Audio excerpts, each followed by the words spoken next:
Like initial years, it required a lot of branding initiatives. We have capitalized on both cricket and Bollywood, which are two of the biggest religions in India. And you're done. We don't need to Cricket? we're almost, like we are not planning to kind of renew that contract. So I think it's been an excellent partnership being in and around cricket. We have made mistakes, but there's always an intent to correct it. It's because at the end of the day, we are not building this to get an exit and make a lot of money. I never started this as a business. It ended up becoming one. We are still in that pursuit of how to make it better and better for students. Now, unfortunately, most of the happy students, I always tell that love is private and hate is public. And we've been on the receiving on that. There's been a lot of conversation and a lot of talk around the fact that you're in the market to buy back. Is that true? The team is right. That in terms of increasing ownership, and that's aligned with how will you run something for next 20, 30 years. You need to have, it's not just about having contractual rights, like having more skin in the game than anyone else is important. If you are just building this for next 5 years, get an exit and do something else, maybe not, right? Like it's by increasing the ownership, it's not that I'm getting additional rights, but the team of increasing the ownership, I've been buying actually. If you see, we have increased our ownership by over the last 12 months, we have only increased the ownership.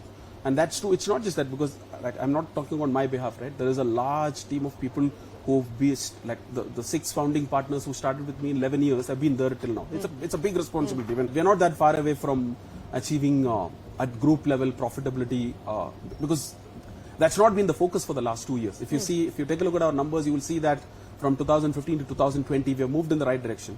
And then we made all these acquisitions, and a lot of these costs are one-time acquisition costs, apart from the revenue recognition change, and both made FY21 numbers, they look a lot worse than what actually it is, which you will see that the losses are getting almost halved in 22. Not that far away from profitability, and how far away from an IPO, because you decided to shelve those plans as well. Like everyone else, it's like the IPO markets are shut right today. So we'll wait for the macro to improve before we look at the parent company IPO. We're exploring other options because we do have businesses within. As I mentioned, that it's not a single business, single market anymore. We have 6 strong businesses. All of them are our segment leaders. All but one are segment leaders. What, IPO Akash? So we are exploring all options. You will see some good news coming soon. By when? In the next 2-3 months. In the next 2 to 3. You will see the announcement. Okay, and is that the most likely option at this point in time? We are exploring. We have not finalized. What are some of the options that you're considering? Like IPOing some of the subsidiaries which are IPO ready and are standalone businesses. We are exploring. Almost everyone whom you would have met 10 years back are still there. So it's like people say that you feel lonely at the top. I don't feel that way. It's been challenging, although I am not romanticizing the last 6 months, for sure. But the worst is over, and it's just a matter of time before. If people are thinking that the Edtech is struggling, BYJUS is struggling, please wait 6 months.